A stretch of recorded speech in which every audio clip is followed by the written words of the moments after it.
Mi nombre es Tomás Collos, trabajo en APRESID, en Sistema Chakra específicamente como coordinador técnico zonal, y hoy voy a moderar este taller. Los disertantes van a ser Lucas Borrás y Brenda Gambín, ambos doctores, investigadores de CONICET y docentes de la Universidad Nacional de Rosario. La charla de hoy se llama Experiencias de manejo sobre maíz tardío y está basada básicamente, esta información sale de la red de maíz tardío que tiene APRESID. Así que bueno, quería comentarles que la información viene de ahí, que participa un montón de gente para generar esta información, tanto productores, ensayistas de todas las regionales de APRESID, Lucas y Brenda como expertos, también hay una coordinación central desde APRESID, y por otro lado también las empresas que son las que nos proveen de insumos y nos aportan financieramente a todo el funcionamiento de la red. Así que bueno, la dinámica, recuerden, bueno, mantener el orden en la sala, no fumar, apaguen sus celulares y demás. Y la dinámica la vamos a hacer un poquito distinto al resto de los talleres que van a ver. Vayan interrumpiendo a medida que vayan surgiendo dudas. Luca va a estar con un micrófono respondiendo preguntas y acercándose al que tenga alguna duda. Así que para hacerlo un poco más dinámico, vayan levantando la mano y preguntando, y a su vez si tienen alguna sugerencia para mejorar lo que vean, háganlo porque a nosotros nos sirven para mejorar todos los años. Así que bueno, les dejo la palabra a los disertantes. Hola a todos, Lucas Borrás. Vamos a hacer como decía Tomás, vamos a ver si, para no hacer una disertación de 20 minutos y después preguntas, Brenda va a arrancar con la presentación de los datos y demás, y si surge alguna pregunta en el medio, alguien levanta la mano y yo me acerco y vamos respondiendo sobre la marcha las distintas preguntas. Creo que eso es un poco más dinámico y qué sé yo, son las 9 de la mañana, acabamos de arrancar, así que para no quedarnos dormidos. Bueno, gracias por la presencia, siendo las 9 de la mañana, tan temprano. Bueno, la presentación está dividida en dos partes. Lo primero que le voy a mostrar son resultados de un análisis conjunto que hicimos de la red de ensayos comparativos de rendimiento de maíz tardío, de APRESID. Como les contó Tomás, esta red empezó hace varios años, siempre, o sea, todos los años fuimos recopilando información, y lo que decidimos hacer es un análisis conjunto de varias campañas para responder la pregunta que aparece en rojo abajo, que dice cuál es el impacto del genotipo, ambiente y manejo sobre el rendimiento en maíces tardíos. Y la segunda pregunta, el segundo punto de la parte de la presentación, tiene que ver con resultados de ensayos por ahí más específicos para contestar preguntas relacionadas con aplicación de fungicida y densidad, que son resultados de la última campaña que tuvo lugar la red, que fue la campaña 2014-2015.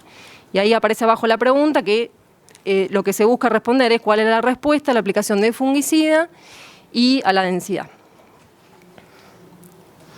Bueno, algo que es fundamental, que no abunda, la gran verdad, y que tratamos de hacerlo para tener datos de calidad, para que después uno pueda hacer un análisis con un valor predictivo importante y que la estimación de los efectos sean contundentes, ¿sí? Que tengan valor, es que se aplica un protocolo estandarizado a los datos, o sea, a los ensayos, y es lo que nosotros con Lucas tratamos de ayudar a la gente de APRESID.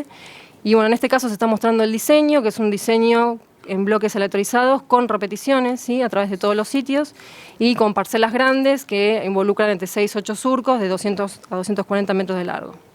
Sí, esto parece menor, pero en realidad es muy importante porque hace a la calidad de la información que se está generando en la red y posteriormente a las preguntas que se pueden contestar con los datos. Bueno, el análisis conjunto involucró dos campañas, que fue la campaña 2012-2013 y 2013-2014. Ahí aparece la lista de los sitios. Y el mapa muestra la distribución, ¿sí? Es un área muy amplia, donde hay una importante variación, como saben, en clima y suelos. Y la idea fue eso, ¿no? Aprovechar toda la información que había disponible y sacar conclusiones respecto a manejo y el impacto que tiene sobre el rendimiento de los maíces tardíos. Es básicamente la zona de mayor producción de maíz. Los genotipos que se evaluaron fueron genotipos que se repitieron en ambas campañas, y estos son el genotipo 470 de ACA, el 8112 y el 2150. El 8112 de Advanta, el 2155 y 2194 de Arbales, el 7210 de Monsanto, el 505 y 510 de Dow, y el 840 y el 860 de Syngenta. En general, teniendo en cuenta que cada empresa tiene su medida de madurez relativa, eran bastante similares en ese aspecto. Una cosa que me gustaría ya meter es que la red fue evolucionando a lo largo de los años y todos los años había entre 10 y 15, 18 genotipos, más o menos, 12 a 18 más o menos. Estos son los que están repetidos en un montón de ambientes 2 años, porque cada empresa va poniendo genotipos distintos y uno entra y después sale. Estos son los que están en muchos ambientes 2 años y para generar una matriz completa de datos, nada más nos quedamos con los que estaban en todos esos ambientes. Nada más para aclarar. Que permitían contestar preguntas interesantes como que, por ejemplo, que tiene que ver con interacción genotipo por manejo, ¿sí? Después eso lo vamos a ver. Bueno, algo que es interesante es mostrar que esos mismos genotipos, a través de todos los sitios, pudieron rendir menos de 6.000 kilos, que es los rendimientos más bajos, ¿sí? Como el Fortin, que es el primero que aparece, y esos mismos genotipos en otros ambientes rindieron casi 12.000 kilos, ¿sí? Eso muestra la gran variación que hubo, tanto en ambiente como en manejo. Y es justamente una de las cosas que motivó a hacer un análisis conjunto, porque eso por ahí es importante, son los mismos genotipos que rinden o menos de 6.000 kilos o 12.000 kilos. Entonces, lo que muestra la tabla esta es justamente esa variación que hay, tanto en manejo como en ambiente, ¿sí? Para cada uno de los sitios aparece la fecha de siembra, hubo variación en fecha de siembra desde fines de noviembre a principios de enero, variación en densidad, porque el manejo era decisión del productor, ¿no? Qué fecha de siembra específica, qué densidad, cuánto nitrógeno. La densidad varió de 5,4 a 7,6 plantas por metro cuadrado. Hay variación en porcentaje de materia orgánica del suelo, nitrógeno a la siembra, fíjense la variación de 65 kilos, esto es suelo más fertilizante, de 0 a 60 centímetros de profundidad, de 65 a más de 400 kilos. Hay variación también en fósforo del suelo, tipo de suelo, desde suelo de muy buena calidad, clase 1, a suelos clase 6. Napa, que aparece 0,1 de acuerdo a si hubo ausencia, ese es el 0, ausencia de napa a la siembra, o presencia 1, cuando se tomaron las muestras de suelo. Y también hay variación en precipitación, de 200 milímetros aproximadamente a más de 1.000 milímetros durante el ciclo. Entonces, bueno, siempre que uno tiene unos datos y quiere responder una pregunta, lo que hace es ajustar un modelo a esos datos, ¿sí? Nosotros nos basamos en datos de rendimiento y la clásica, que esto es en general en muchos análisis, que es lo más común cuando hay datos multiambientales y varios genotipos en varios ambientes. Lo que se hace es ajustar un modelo que implica una suma de efectos, ¿sí? Tenemos rendimiento que depende del efecto del genotipo, que es la G, del efecto del ambiente, en este caso hablamos de ambiente o que también involucra manejo, ¿sí? La A, y el efecto de la interacción genotipo por ambiente. Y lo clásico, que seguramente vieron en muchas publicaciones o presentaciones, es siempre hablar de datos de rendimiento, basarse en datos de rendimiento y hablar del efecto genotipo, el efecto del ambiente o interacción. Lo que nosotros quisimos hacer es hacer un análisis que involucre directamente información, tanto de ambiente como de manejo, sobre el análisis, ¿sí? Entonces, hay modelos que se llaman modelos de efectos mixtos. No pasa a la presentación. No. Ahí va, perdón. Como les decía, lo que tratamos de hacer es ajustar un modelo de datos que directamente involucre información de ambiente, como por ejemplo las variables que les mostré, que son tipo de suelo, precipitaciones o presencia o ausencia de napa, variables de manejo como fecha de siembra, densidad de plantas, nitrógeno, fósforo, y también tratar de analizar o que considere interacción genotipo por ambiente o genotipo por manejo, como por ejemplo, cuando hablamos de interacción siempre decimos que los genotipos responden distinto a una variable de manejo o una variable ambiental, ¿sí? En este caso nosotros lo que vimos en la parte en una etapa de exploración de datos es que los genotipos respondían distinto al nitrógeno. Entonces es por eso que se incorporó ese análisis o los datos directamente del nitrógeno en el análisis. ¿Alguna duda hasta acá? Pregunten, ¿eh? Algo que sí, acá hay una pregunta.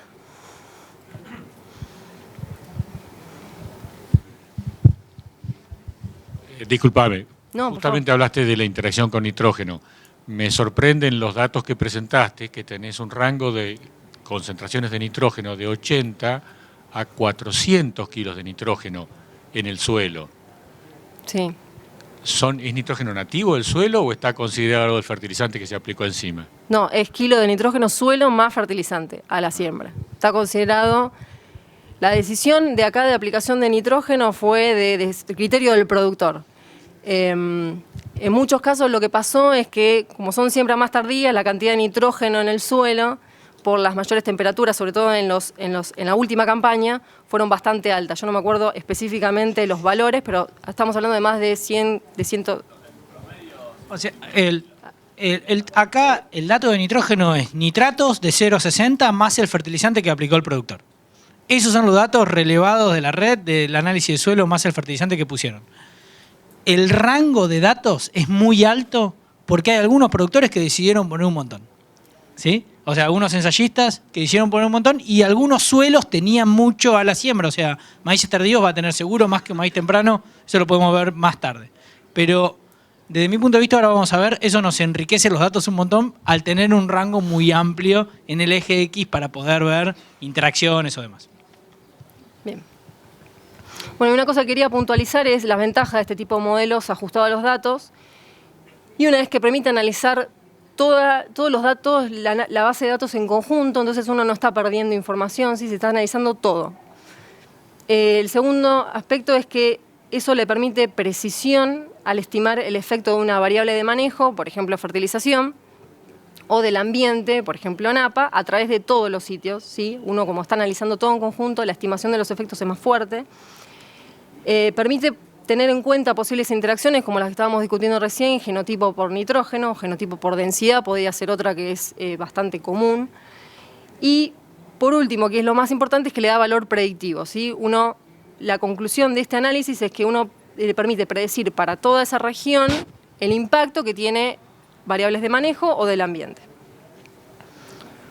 Entonces, si vamos al efecto del genotipo puntualmente, para los genotipos que se evaluaron en esos dos, a través de todos esos sitios, acá se muestra el ranking de genotipos y los genotipos los que aparecen arriba de todos son los genotipos que tuvieron un comportamiento superior a través de todos los sitios, que fueron el de K7210 y el de Advanta 8112, y abajo de todo aparecen los genotipos que tuvieron un comportamiento inferior a través de todos los sitios, como por ejemplo el genotipo de Arbales 2194. ¿Sí? El eje de las X, no presten atención, asuman que es rendimiento, yo ahora le voy a pasar los valores, esto es porque si uno tiene después más interés en ir en detalle lo podemos ver, pero tiene que ver con que como uno analiza una base que tiene variables que están en diferentes escalas, lo tiene que estandarizar, y por eso aparecen esos valores de menos 0,5 o 0,5. Lo importante es que cuando uno mira cuántos kilos por encima tuvo el genotipo superior respecto a la media, estamos hablando de 400 kilos más a través de todos los ambientes, mientras que los genotipos que tuvieron un comportamiento inferior tuvieron 200 kilos menos de rendimiento. Y bueno, a pesar de eso, una cosa que uno ve, el diagrama que muestra, eso es un diagrama de tortas, que muestra para cada una de las diferentes campañas, acá hay una campaña adicional, pero bueno, eso no importa. Lo que le quería mostrar es que esto muestra la proporción de los datos de rendimiento, cuánto se debe a variación entre sitios, cuánto se debe a variación entre genotipos, cuánto se debe a variación entre el genotipo por ambiente y el residual, ¿sí? Siempre hay un residual que sea cuando uno ajusta un modelo. Y lo que uno puede ver es que en los tres campañas, la mayor proporción de la variación en el rendimiento se la lleva el sitio, mientras que el genotipo, que era lo que mostrábamos previamente, es una variación bastante menor, lo mismo para la interacción, ¿sí? Entonces, nuevamente, esto es lo que motivó el análisis a mirar, bueno, el impacto que tiene, cuál es el impacto que tienen variables de manejo y del ambiente, que son los que tuvieron la mayor variación, el mayor impacto sobre los valores de rendimiento para el set de datos. Entonces vamos entonces al efecto de esas variables de manejo o ambiente. Siempre sin perder de vista la pregunta, que es ¿qué impacto tiene el manejo y el ambiente sobre el rendimiento? Y acá están todas las variables que se consideraron. Variables de manejo fueron, repito, densidad, fecha de siembra, fósforo del suelo y nitrógeno. Y variables del ambiente fueron clase de suelo, lluvias y NAPA. Las últimas 4 columnas tienen que ver con la bondad de ajuste de los modelos estadísticos que se consideran, que no es relevante, pero también es algo que se puede llegar a discutir si alguno tiene interés. Y lo que voy a mostrarles ahora es el modelo que mejor ajustó a todo el set de datos. El modelo que dice, o sea, que explica la mayor proporción de la variación de los datos, dice que las variables que tienen más impacto sobre el rendimiento son 2 variables de manejo, que son densidad y nitrógeno, disponible a la siembra, y dentro de las variables del ambiente, NAPA, tuvo un efecto sobre el rendimiento. Ahora vamos a ver qué efectos son, ¿no? La columna que dice R²C, me parece que es importante marcar lo que es la variación, cuánto de la variación de los datos explica el modelo. Quiere decir, ese valor de 0,91 quiere decir que el 91% del modelo está explicando el 91% de la variación de los datos, que es bastante bueno, ¿no? No estamos hablando de un 20%. El modelo explica mucho de la variación de los datos y eso le da mucho valor predictivo, que es lo que estamos buscando, ¿no? Entonces yo les mostré el mejor modelo y cuando uno mira otros modelos posibles, lo que ve es que hay 2 variables que aparecen en los mejores modelos, se podría decir, que son nitrógeno a la siembra y NAPA. Si bien nosotros nos vamos a basar en el mejor modelo, que es el que también tiene densidad, es importante marcar esto porque quiere decir que hay 2 variables que son nitrógeno y NAPA que tienen un impacto bastante importante. Y otra cosa que es relevante es que ni las precipitaciones, o sea, en este caso, ni la clase de suelo tuvieron una influencia importante sobre el rendimiento. Una preguntita, cuando hablas de NAPA, ¿siempre es NAPA buena o hay NAPA salina también? NAPA, generalizado. Porque es Fortín no creo que sea muy presencia... bueno. Y cuando hablas de maíz tardío, ¿hay también antecesor de trigo, digamos? ¿O es No, es todo antecesor soja. todo soja? En todos esos hojas. Acá algunas cosas que me gustaría recalcar, ahora lo vamos a ver en detalle, pero una cosa que cualquiera que trabaje en maíz lo que no salta como importante para explicar el rendimiento es rápidamente cosas de clase de suelo, lluvia, no aparecen todos los modelos, ¿sí? Si uno hiciera este análisis con maíz temprano, seguro aparece lluvia durante el ciclo del cultivo como primero y más relevante. Bueno, eso es algo distinto a lo que uno hubiera esperado a priori. Sí. Y si vamos a cada uno de los efectos, entonces, acá en el eje Y aparece residuales del modelo, pero asumen como si fuera rendimiento, y en el eje de las X tenemos nitrógeno disponible. Se ve la típica respuesta curvilínea a la aplicación al nitrógeno disponible. Esto es, recuerden, siempre suelo, de 0 a 60 más fertilizante. Y en rojo yo indiqué, como de nuevo, las variables, la escala de las ejes X puede confundir porque está estandarizado, puse el rango de nitrógeno que estamos hablando, ¿no? De 65 kilos a 463, el máximo valor. La respuesta es curvilínea, o sea que hay una pendiente inicial y una curvatura, y el efecto de esa pendiente inicial es el que menciono en la otra esquina, que es, que es de 22 kilos de nitrógeno por hectárea de rendimiento por kilo de nitrógeno suelo más fertilizante disponible a la siembra. Cuando uno calcula cuál es el umbral de respuesta, que es un dato también interesante en maíces tardíos y del cual no hay mucha información, ese umbral, estamos hablando de 140 kilos de nitrógeno por hectárea suelo más fertilizante para maximizar los rendimientos. Si vamos al efecto densidad, que era otro efecto que era importante, nuevamente tenemos en el eje Y, sería rendimiento en función de la densidad para el rango de 5,4 a 7,6 plantas por metro cuadrado, hay una respuesta positiva, y estamos hablando de un efecto de 1.000 kilos por hectárea de rendimiento por cada 10.000 plantas por hectárea en ese rango, ¿sí? Una pregunta. ¿Eso incluye las 2 campañas o las 3 campañas, el análisis de densidad? Las 2 campañas. No, nada. Esto es algo también a discutir, después podemos verlo, pero uno tiende a pensar, o sea, el manejo tradicional de maíz tardío es a bajar densidades. Sin embargo, cuando empezamos a mirar los datos, nos da que los sitios que más... hay un efecto positivo de aumento de densidad sobre el rendimiento.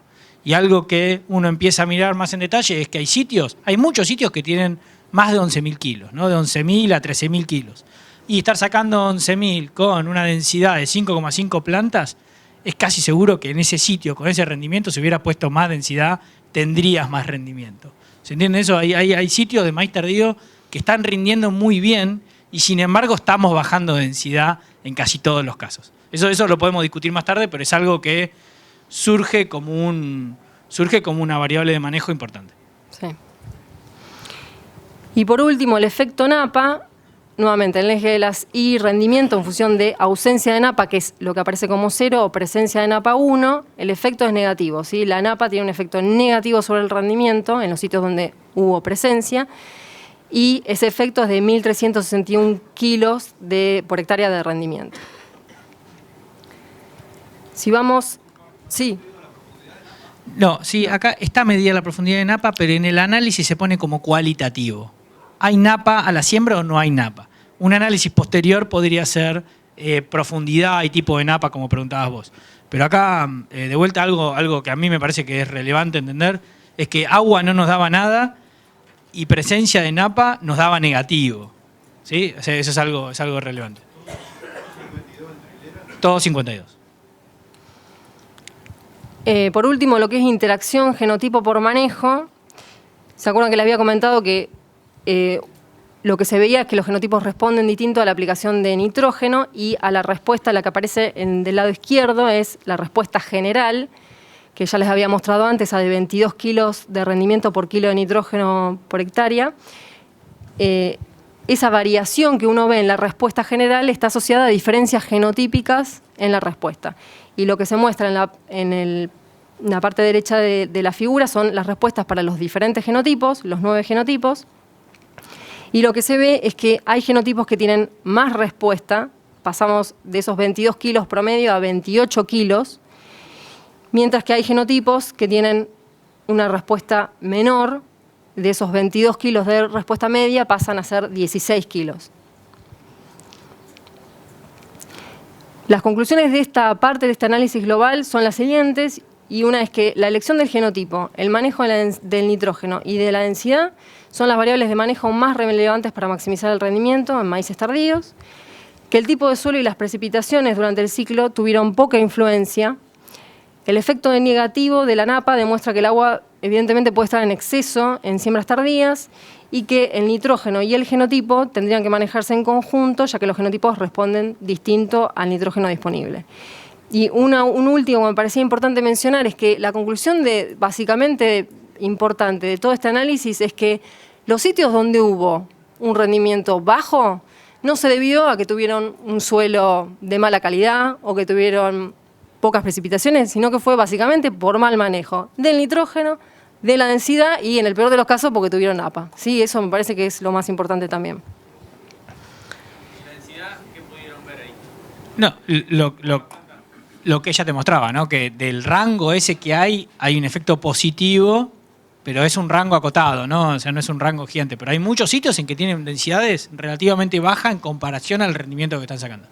Una cosa antes de seguir es que esta parte del análisis se enfocó muy fuertemente sobre rendimiento y ver qué variables del ambiente y cuánto explica el genotipo y qué variables del ambiente me permiten explicar esas diferencias entre sitios. Una cosa importante que no está acá es lo de humedad cosecha, ¿no? Y diferencias entre genotipos en humedad cosecha, que lo venimos mostrando todos los años y en esta parte no está, pero que es algo bien relevante al momento de decisión de qué genotipo sembrar, rendimiento y humedad cosecha, ¿no? 2-3 puntos de humedad pueden ser críticos. Para que Sí. Sí, y con el tema de densidad, ¿en cada sitio se tenía el rango de densidades? No. ¿Y no puede haber ahí una cuestión que en los mejores sitios se usen las densidades más altas? Sí, hay algo de eso, Pero ahora vamos a ver porque se hicieron ensayos sobre densidad a partir de eso. Una cosa de maíz tardío, o sea, arrancamos... ¿Hubo interacción entre los genotipos y la densidad? Ahora lo vamos a ver, justo porque viene algo de fungicidas y densidad. Pero una cosa importante es que el ensayo partió como un ensayo comparativo de rendimiento entre genotipos en maíces tardíos. ¿Sí? Hace 4 años la pregunta era qué genotipo sembrar por rendimiento y por humedad. ¿Está bien eso? En función de eso fuimos generando datos y se fueron haciendo otros ensayos paralelos en los últimos años, que es fungicidas y densidad y nitrógeno. Esas 3 cosas bien relevantes. Ahora vamos a ver que se fue adicionando de fungicidas y densidad. Habiendo hecho todos esos primeros años, generamos una base de datos como para empezar a testear algunos efectos del ambiente, que fueron lo que vimos recién. ¿Qué efecto tiene tipo de suelo, lluvia durante el ciclo, napa, ¿se entiende? Y bueno, algunos datos surgen como más relevantes que otros. Y a su vez, lo bueno del análisis es que tiene un efecto en kilos. El genotipo son 600 kilos. Napa o no napa son 1100 kilos. ¿Se entiende eso? Kilos de N por, kilo de grano por N aplicado. Tiene un efecto, se puede calcular un efecto en kilos. Eso me parece bien relevante. Sí. No, respecto a lo que vos preguntabas, seguramente, se exploró a ver si había diferencias en la respuesta de rendimiento para las densidades, la interacción genotipo por densidad, pero probablemente por el rango de densidad que no fue tan amplio no se vio, entonces es por eso que después no se consideró en el modelo y sí se consideró, teniendo en cuenta la variación que hubo en nitrógeno, sí se vio una interacción con el genotipo. Pasamos a la segunda parte que tiene que ver con resultados de ensayos bien puntuales para contestar preguntas de fungicida, de aplicación de fungicida y densidad. Con respecto al experimento de fungicida, se realizó en 3 sitios. 3 sitios, Rafaela, La Picada y Huinca, Renancó, con 11 genotipos por sitio, y los tratamientos fueron fungicida, tratado o no tratado. La aplicación fue aproximadamente en B10. Y la pregunta que se quería contestar era qué impacto tiene la aplicación de fungicida sobre el rendimiento y si esa respuesta varía con el genotipo. Lo que se vio primero es un resumen, porque de verdad el detalle de esto ya lo presentamos el año pasado, pero esto es un resumen. Y básicamente lo que se vio primero, vamos al cuadro que muestra que hay un efecto de aplicar fungicida. ¿Sí? El no tratado rindió 6.500 kilos, mientras que el tratado aproximadamente 400 kilos más, rindió 7.000 kilos. Y estamos hablando de esa magnitud de respuesta de aplicación de fungicida de 440 kilos. ¿Sí? Eso es un efecto global a través de todos los sitios. Lo que sí se vio, que no es menor, es que hay una interacción genotipo por sitio, por tratamiento. O sea que la respuesta depende del genotipo y a la vez depende también del sitio. Y eso es lo que muestra la figura, donde hay genotipos, por ejemplo, el de KWS 3710, que no hay respuesta a la aplicación de fungicida en ninguno de los sitios, mientras que, por ejemplo, también el de KWS 4200, que muestra una respuesta en todos los sitios, ¿sí? Lo que también en general se ve es que los Rafaela, que es la zona más al norte, es donde hay más respuesta a la aplicación de fungicida, que es lo que uno también esperaría, ¿no? Y respecto a densidad, los experimentos se realizaron también en 3 sitios, que son Villaguay, Godoy y Justiniano Pose. Se evaluaron 12 genotipos en cada uno de los sitios a 3 densidades. También la pregunta que se quería contestar era cuál es la respuesta de los genotipos, cuál es la respuesta a la densidad en maíces tardíos y si esa respuesta varía con el genotipo, ¿no? Que es algo que no pudimos ver bien de los análisis de la base de datos que les mostré previamente. Y les muestro para los sitios más contrastantes, este es el ambiente Godoy, que fue el ambiente donde hubo mayores rendimientos, alrededor de 9.000 kilos de promedio. Primero, de nuevo, vamos al cuadro que aparece allá en la derecha. Las densidades variaron de 5,5 a 8,3 plantas por metro cuadrado y uno puede ver que el rendimiento varió de la densidad más baja, o sea, hubo respuesta a la densidad de 8.500 kilos aproximadamente, con esa densidad de 5,5 a 8.900 kilos. Tampoco es una respuesta muy importante, pero se vio fue significativa esa respuesta. Cuando uno mira para los diferentes genotipos, el análisis para este sitio determinó de que no había interacción, o sea, los genotipos respondían todos más o menos parecido a la densidad, y pueden ver cómo, más allá de algunos puntuales que son los que aparecen arriba de todo, en general la respuesta es bastante chata, digamos, no hay una gran respuesta del aumento de la densidad. Mientras que cuando nos vamos... no se ve la respuesta. Bueno.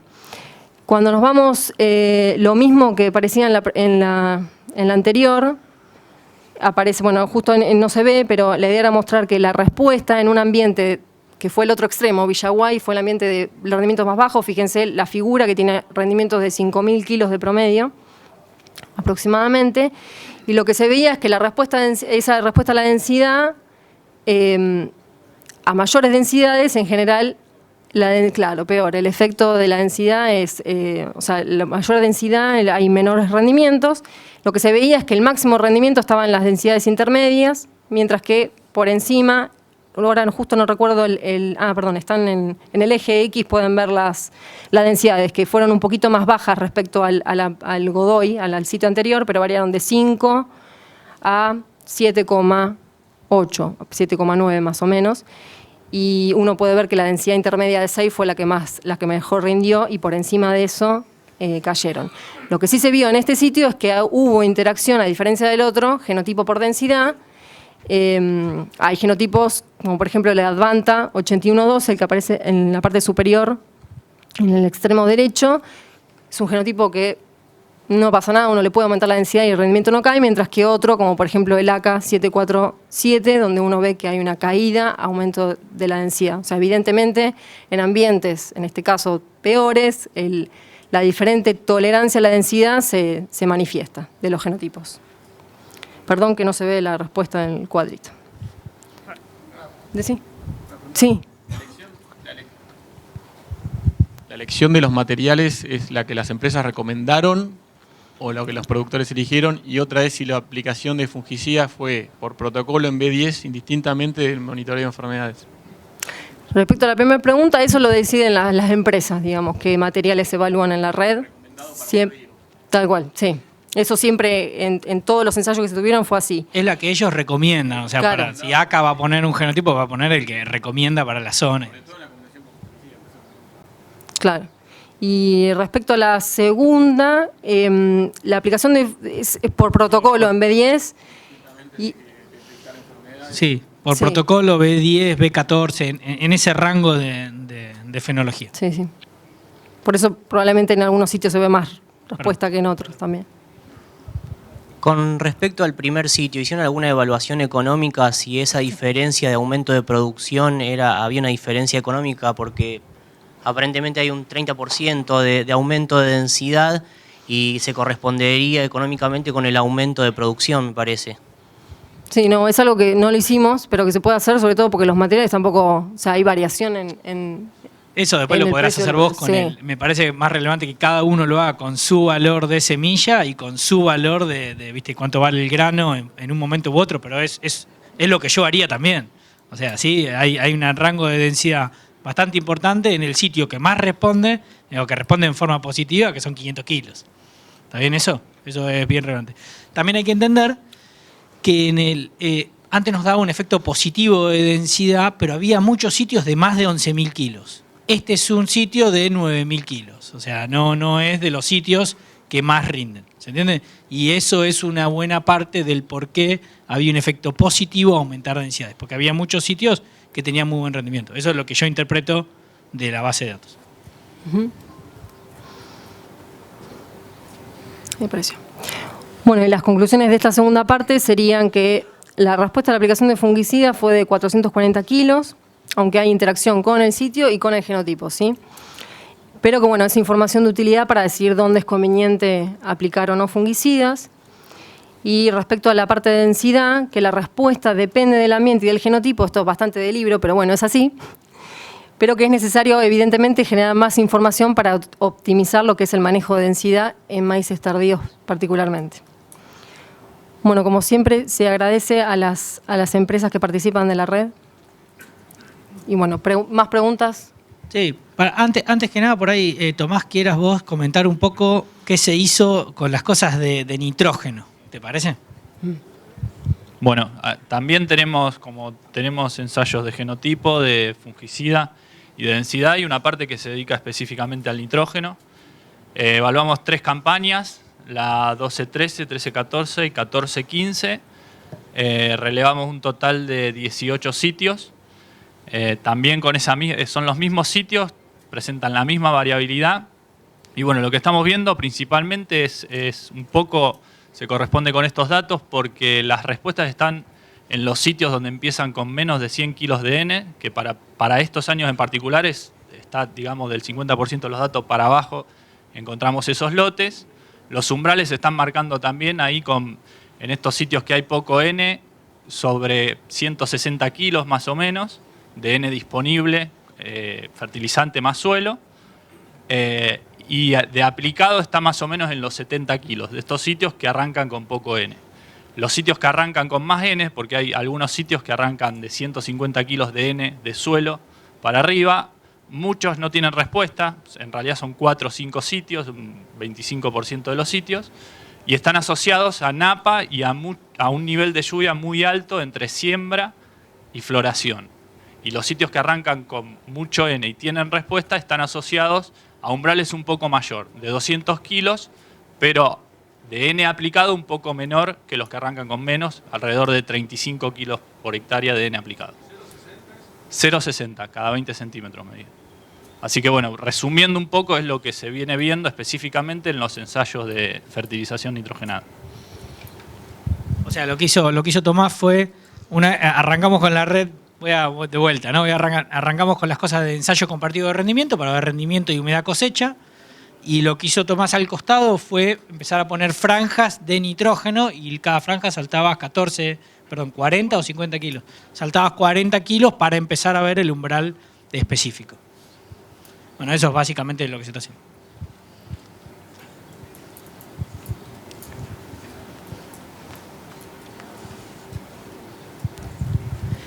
Una consulta, Tomás. ¿Hicieron alguna relación nitrógeno-densidad? ¿O obtuvieron esa relación? Hicimos la regresión entre respuesta y densidad y no nos dio ninguna interacción. También hay que decir, digamos, que son, en realidad para medir eso nos quedamos cortos en la cantidad de N, digamos. Y planteamos un ensayo para tratar de detectar el umbral y lo que nos damos cuenta es que hay tendencias, digamos, pero que no nos alcanza el set de datos como para marcar una regresión, digamos, con un nivel de ajuste consistente. Ajá, gracias. Pero una cosa que a mí me suena importante es que los genotipos responden distinto al nitrógeno y los genotipos responden distinto a la densidad, con lo cual debería haber una triple interacción entre nitrógeno, densidad y genotipo. La cuestión es que para poner a prueba ese ensayo, estos datos no te van a servir, porque necesitas una red de ensayos en los cuales tengas franja de nitrógeno, franja de densidad y las combinaciones. O sea, te quedás corto con el análisis estadístico. Es la triple interacción, detectarla muchas veces necesitas un número, un N muy grande y el error se te va, o sea, para minimizar el error, ¿no? No sé qué otra pregunta hay, ¿alguna otra pregunta?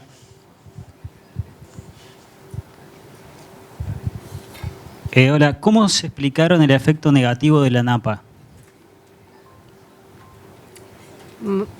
Básicamente es un exceso hídrico. Pero hay una cuestión de profundidad ahí, o sea, mientras sí, más hay cerca... variación en profundidad. Yo no sé si Tomás se acuerda el rango, pero... Sí, cuando uno asocia por ahí los niveles de precipitaciones con la napa, empieza ahí a jugar un papel. Digamos, 90% de los sitios llovió durante el ciclo del maíz, llovió 600 milímetros en esos años que están evaluados ahí. Sumado eso a que tenemos la napa a 1 metro, entre 1 metro y 2 metros, viene por ahí el tema, por exceso hídrico, digamos, no por calidad de napa, si va la pregunta por ahí. No, me parece que lo que es importante también es, considerando lo crudo, digamos, lo básico de la medición, que fue presencia-ausencia, se detectó el efecto, ¿sí? Porque no estuvo asociado ni al tipo de suelo ni nada. O sea, que eso me parece que es relevante y que también en otros grupos, por ejemplo, los grupos CREA, también ven la misma respuesta. O sea, no lo tienen medido porque no tienen el análisis, pero el efecto lo ven y justamente cuando le mostramos esto pasaron a estar interesados justamente en el tema de esa profundidad y demás, pero que se vea ya un efecto negativo considerando presencia-ausencia es muy valioso. Sí, son capaz más de lo mismo. Primero, ¿qué valor tenía cada una de las variables del mejor modelo? Porque yo vi que nitrógeno y napa eran los que siempre estaban en la mayoría. ¿Qué porcentaje explicaban ellos dos solos? ¿Por qué lo pregunto? Porque ¿cuánto hay de la respuesta en densidad que venga arrastrado porque en los mejores ambientes era lo de más nitrógeno? Es por eso digo, capaz que más de lo mismo, pero me parece que también hay un efecto ahí enmascarado de un poco lo que preguntaba él. Sí, Para que voy a volver a la tabla. Anda la tabla, claro, que tiene todos los valores. El primer, viste que está, hay dos R cuadrado. El R cuadrado M es cuánto explican los efectos fijos, digamos, que son las variables que nos interesan. En el caso del mejor modelo, es un entre 38%, ¿sí?, de la variación de los datos.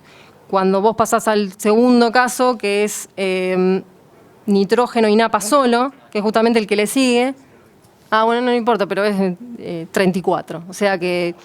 Y cuando uno mira después, porque esto, viste que les decía que estaba estandarizado porque las variables de manejo están todas en diferente unidad. No es lo mismo hablar de kilos de nitrógeno que de densidad, que el rango es... las unidades son distintas. Cuando uno estandariza todo, puede justamente ver qué tiene más impacto. Y en el orden ese fueron nitrógeno, napa y por último densidad. O sea que también... termina siendo el que tiene menos impacto, tiene más impacto nitrógeno, pero bueno. Tiene impacto igual porque por eso está en el mejor modelo también, ¿no? De ese impacto, ¿cuánto? De ese impacto que es relativamente menor, o sea, 4 entre... ¿Cuánto también puede llegar a ser arrastrado por que seguramente... Es que no está arrastrado, porque si no, no te lo... Una de las cosas que uno también hace es, que es algo que se hace previo al análisis, es mirar la correlación que hay entre las variables. Bien. Si la correlación es muy alta, por ejemplo, entre nitrógeno y densidad, quiere decir, por ejemplo, que te dé, no sé, la correlación es más de 0,90. Quiere decir que los ambientes donde hubo más nitrógeno también hubo más densidad. Perfecto. Entonces, en ese caso, lo que uno debería hacer es sacar la variable. Bien. Sacás densidad, por ejemplo. En este caso, cuando se hizo ese análisis, no se vio una correlación. O sea, que había variación en las dos, independientemente, digamos. A mí me parece que no, o sea, yo no me acuerdo puntualmente todos los datos, pero estoy convencido que no va a haber una correlación muy alta. Porque hay muchos casos en los cuales hay productores que van a maíces tardíos y bajan la densidad por protocolo y por ahí están sacando 12.000 kilos y tienen un nitrógeno ya como nitratos muy alto y demás, pero bajan la densidad por protocolo independientemente de que por ahí después terminen sacando 11.500 kilos, 12.000 kilos y demás. Incluso si vamos a la tabla de las densidades exploradas y los rendimientos sacados, vas a ver que las densidades son relativamente bajas y hay muchos sitios que tienen mucho rendimiento, ¿sí? Y esas fueron decisiones tomadas por el productor, por el productor del campo que decidió qué densidad usar y qué nitrógeno usar y demás. Eso me parece, o sea, es relevante. Por el otro lado, ya que, o sea, una cosa que me parece bien interesante de esto es que este análisis surge de un ensayo comparativo de rendimiento en el cual había franja de genotipos en distintos sitios y lo que hicimos fue meter las variables ambientales y meter las variables de manejo y ver qué explicaba de todo ese rango de datos. O sea, no es un ensayo tampoco complicadísimo, hay que tener los datos de análisis de suelo y demás. Muchos tienen este tipo de datos, de ensayos comparativos de rendimiento, y lo que nosotros hicimos fue dar un paso posterior con un análisis de modelos mixtos un poco más complicado para sacar qué efecto tiene cada una de las variables que estaban, digamos ahí, medidas y que estaban variando entre sitios, ¿no? No sé, Tomás, si querés agregar algo.